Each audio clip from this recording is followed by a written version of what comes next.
নমস্কার, ফিরে এলাম বং রাঁধুনি রান্নাঘরে। আজ রবিবার দুপুরে আপনাদের সঙ্গে রেসিপি শেয়ার করব।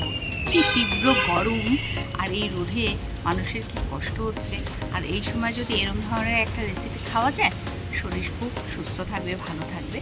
তো চলুন দেখে নিই। হ্যাঁ বন্ধুরা, গ্রীষ্মকালের একটা রেসিপি দারুণ লাগে। তেল দিয়েছি, আপনারা সর্ষের তেলে করতে পারেন, আমি রিফাইন তেলেই করছি। আর এই রিফাইন তেলের মধ্যে কালো জিরে ফোড়ন দিয়েছি, আলুটা ভেজে নিচ্ছি আর বেশ পরিমাণে ঝিঙে কেটে নিয়েছি।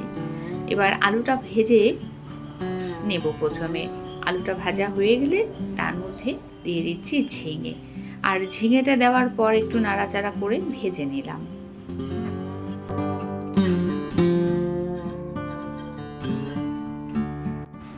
এখানে নুন দিয়ে দিচ্ছি হলুদ, নুন আর হলুদ দিয়ে আবার ভালো করে নাড়াচাড়া করে আর একটু ভেজে।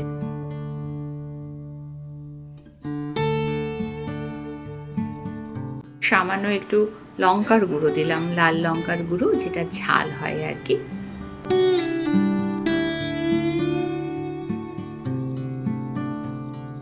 দিয়ে দিচ্ছি সেদ্ধ হওয়ার জন্য জল।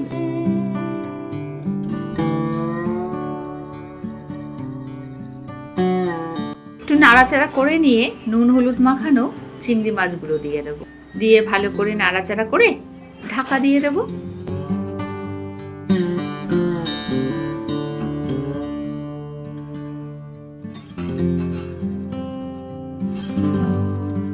ঝিঙে, আলু, চিংড়ি মাছ সবই সেদ্ধ হয়ে গেছে।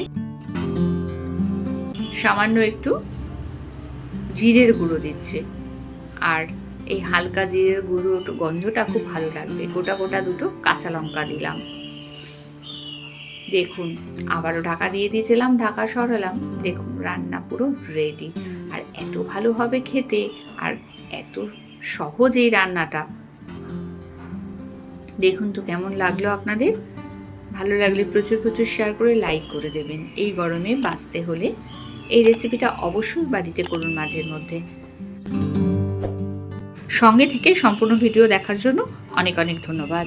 ভালো থাকবেন, সুস্থ থাকবেন। দেখা হবে পরবর্তী ভিডিও নিয়ে পরবর্তী সময়। টাটা।